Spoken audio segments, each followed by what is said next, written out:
कि कौन स्त्री है कौन पुरुष है, लेकिन आपका पुत्र ये नहीं जानता कि कौन स्त्री है कौन पुरुष हो। आप तो हर एक स्त्री में स्त्री का दर्शन करते हो, हर एक पुरुष में पुरुष का दर्शन करते हो, लेकिन अपने आपका जो पुत्र सुखदेव है उसे तो हर एक स्त्री में राधा रानी दिखती है और हर एक पुरुष में श्री कृष्ण देखते हैं। इसीलिए हे व्यास, आपसे श्रेष्ठ आपका पुत्र है।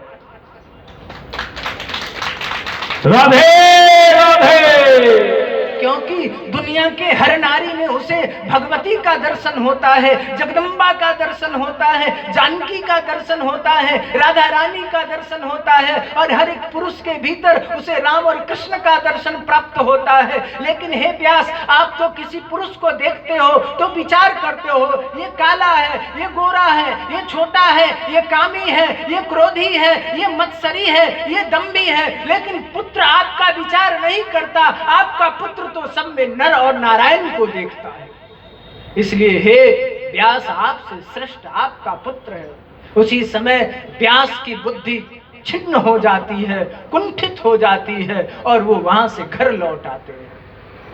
चिंतित हो जाते हैं, अरे रे रे, मुझे 12 वर्ष जो मेरे पत्नी के गर्भ में रहा, उस बालक का जन्म हुआ तो वो वन को चला गया। मैं इतनी सुंदर भागवत शास्त्र की रचना की है, मैं इसे किसे प्रदान करूंगा, कौन इसे जन जन तक फैलाएगा। इस बात से चिंतित होकर के फिर अपने आंगन में बैठे होते हैं।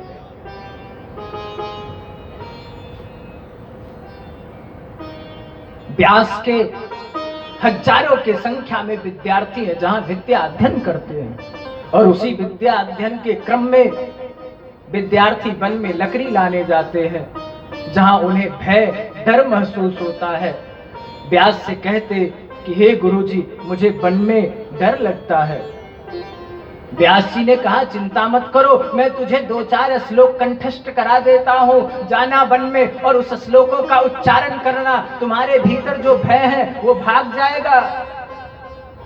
व्यास जी ने 2-4 सुंदर श्लोक रटा दिए। विद्यार्थी वन में गए और उसी वन में सुखदेव परमहंस बैठ करके भगवान का भजन कर रहे होते हैं। विद्यार्थियों को भय लगा है और उसी मध्य विद्यार्थियों ने पहला श्लोक गाया है। बरहा पीडम नटवर वपुः कर्णयो कर्णिकारम बिभ्रतवासा कनक कपिसं वैजयन्तीं च मालां रंध्रान वेणोधर सुधया पूरयन गोप वृंदे वृंदारण्यम सपद रमणम प्राविसंकीर्त कीर्ति।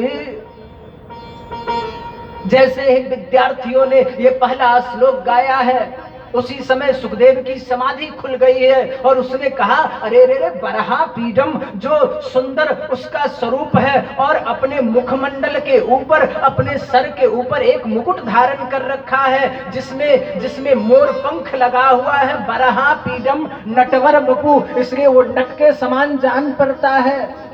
कर्णयोः कर्णिकारम बिभ्रतवासा कनक कपिसं वैजयन्तीं च मालां, जिसने अपने कानों के ऊपर कनेल के 2 पुष्प अभिराजित कर लिए हैं और जिसके गले में वैजयन्तीं च मालां, जिसने वैजंतियों का माला धारण कर रखा है, जिसमें 5 प्रकार के पुष्प गुथे हुए हैं। और जब वो श्री कृष्ण वृंदावन में गैया चराने के लिए नंगे पांव चलते हैं तो पुष्प सोचने लग जाते हैं, अरे ये तो साक्षात परम ब्रह्म श्री कृष्ण है, इसकी अभ्यर्चना कैसे करूं, इसकी सेवा कैसे करूं। अरे ये नंगे पांव चल रहा है, कहीं इसके पांव में कोई कांटे न चुभ जाए, इसीलिए वो वैजंती की जो माला है जिसमें 5 प्रकार के फूल गुथे हुए हैं, वो छिन्न भिन्न होकर के श्री कृष्ण के चरणों में गिरने लग जाते हैं और श्री कृष्ण उस पे चलते हुए गैया चराते हैं।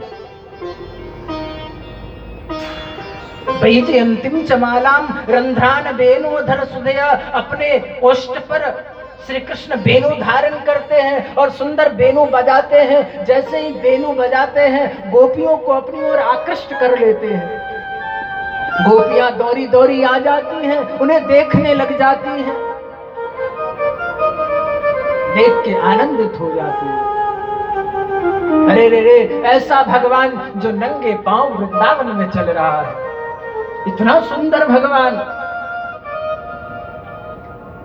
सुखदेव ने कहा, नहीं नहीं, किसी के बाहरी स्वरूप की सुंदरताओं को देखकर उसके पीछे नहीं भागना चाहिए, उसका गुण सुंदर है या नहीं इस पर विचार करना चाहिए। गुण है या नहीं सुंदर इसका। उसी समय विद्यार्थियों ने दूसरा श्लोक गाया है, अहो वकीयम सनकालकूटम जिघ्घंसया पाये यतव्य साध्वी लेभे गतिम धातृचिताम ततोन्यम कंबा दयालु शरणम व्रजेम। विद्यार्थियों ने गाया, उसका अर्थ यह है कि जिस पूतना ने कृष्ण को मारने के लिए अपने स्तन में कालकुट नामक विष लगा कर गई कि इसे पिलाकर इसे मार डालूंगा, उस पूतना को भी जो कृष्ण माता की गति प्रदान कर दी है, अरे रे रे, इससे सुंदर भगवान कहां मिलेगा।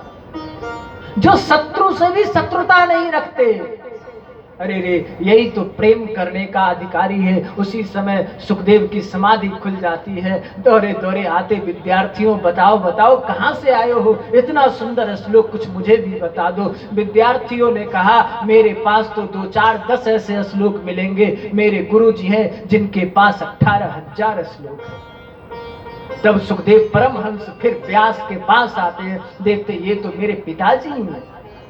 फिर उनसे भागवत का शिक्षा ग्रहण करते हैं और फिर जन जन तक फैलाने के लिए चल देते।